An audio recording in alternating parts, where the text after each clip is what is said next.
Now, should the EU be cutting its budget post-Brexit? The multi-annual financial framework is a 7-year blueprint for EU spending and regulates annual budgeting. The European Commission is publishing its proposed framework for 2020-2017. But a serious question is still to be debated. How is the EU going to fund itself after losing roughly €10.8 billion in contributions when the UK leaves? Joining me is Derek Vaughan, a UK MEP and Vice Chair on the Committee on Budgetary Control. Derek, to start off with, to what extent do you think this is quite a political budget? And there's been commentary around this already, in the sense of there seems to have been significant increases in the budget for the EU on stuff like defence, stuff like migration, some of these real pinch topics which have come through over the past 7 years.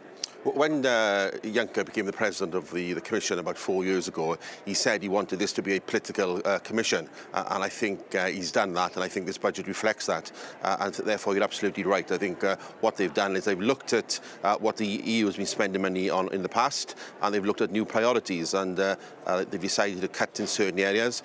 Cohesion policy, for example, which provides structural funds to places like Wales and the UK, looks like that's going to be cut by 7%, and I think that's a mistake. But in other areas, they've decided to increase the budget. So, for example, research and development, which everything's important, will have a big increase. Erasmus, to allow young people to travel and work abroad, has had a big increase. And the new priorities of migration, border management, security and defence are also being increased. So I think it is a political budget, and the Commission has looked at the areas which they think they need to improve in the future. And perhaps a vulnerability to some extent on wanting to show that the bloc's relevant in terms of the migration outrage which has happened over the past few years, the concern particularly in Eastern Europe regarding migration, the idea of quintupling spending on border guards, joint defence and frontier guards as well, getting some more funding.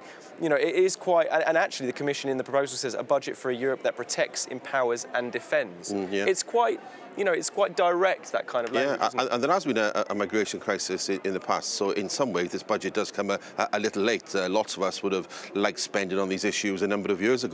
So, for example, in my role as the Vice Chair of the Budget Control Committee, I went to some of the hotspots, you know, in Italy, for example, and Sicily a few years ago, and they were having terrible issues. And to be fair to countries like Italy, they were putting their own money into trying to resolve the issue in terms of migration, but they wouldn't have much help from the EU and other member states. So it would have been good to have this money even earlier for those types of issues.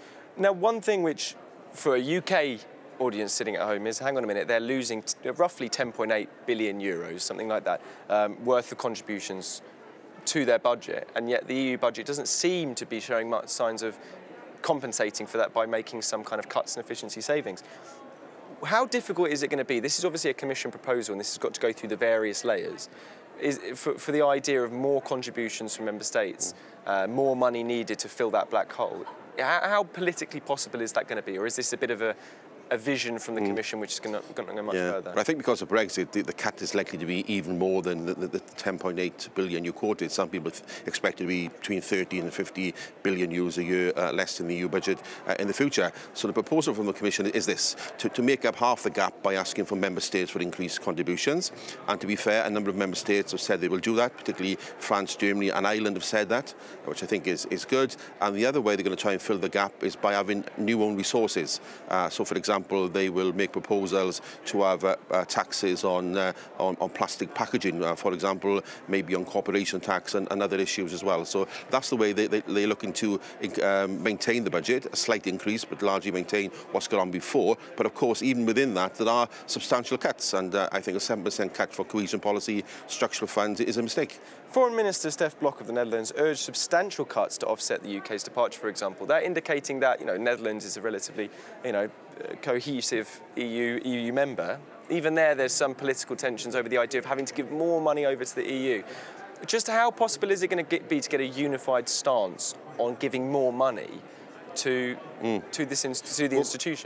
Well, traditionally in the EU we've had net beneficiaries and net contributors, and the net contributors, the UK for example, but also Netherlands and some of the Scandinavian countries, have always been reluctant to put more money into the EU budget because they felt they weren't getting as much back. So those statements from the Netherlands and probably some other countries are not unexpected. But at the end of the day, there'll be long discussions and negotiations between the Commission, the Parliament and the Member States, and hopefully there'll be a solution found and a budget will be agreed hopefully before the next European elections. That's the aim. Now obviously, to some extent, there will be some change as the negotiations happen, as the long nights of discussions take place. BBC Brussels correspondent Adam Fleming warning the EU will face a massive row as member states put up a fight to keep contributions balanced between members as well. How much do you see these proposals which have been put forward today, which have been put out amongst a big furore and spectacular from the PR machine of the Commission? How much is that going to, would you say, be the same thing that's going to come out the other side after these negotiations have happened? Do you think there's going to be a lot of changes? There would be some changes, but I think it's significant that Juncker and Nottingham, the Commissioner responsible for the budget, have made their first presentation on the proposal to the European Parliament. Traditionally, that doesn't happen. Normally, they would have a press conference and they would come and tell the European Parliament later. But the first announcement of their proposal was in the European Parliament today. And I think that's significant because I think they see the Parliament as a partner with them in providing a good budget for the future. So although member states will have their say, the European Parliament will want to have its say as well. And at the end of the day, we have to give our consent to the next 7-year budget. Now, speaking of the European Parliament, someone who's normally a very prominent voice in the European Parliament, Guy Verhofstadt, noted in the Commission's proposals this idea of linking budget contributions, or what members get, with the idea of EU values. States which do not have or do not seem to be adopting the same kind of EU values which is expected of them will not be getting the budget which perhaps they want.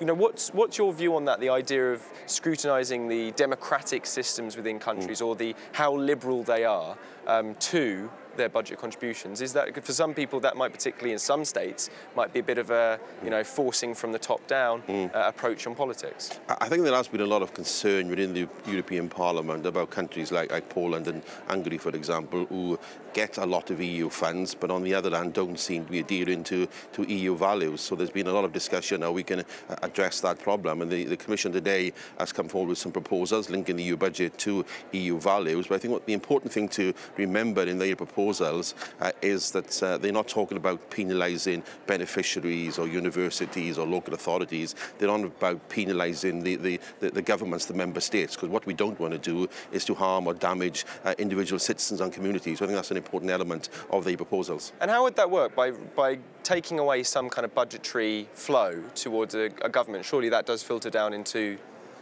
the citizens of that country. So surely by taking away some budget, that's automatically going to mean that the citizens are going to be poorer in some sense or another. It probably depends on where the cut is made, and what we haven't had today is any detail of that. So, for example, we don't know who's going to decide on what the cut is going to be and who's going to decide if the cut happens or not. So we still need some more detail on that. But I think the principle is sound, that if these member states don't follow EU values, they shouldn't get all of the EU funds they currently get. Derek Vaughan, thank you very much.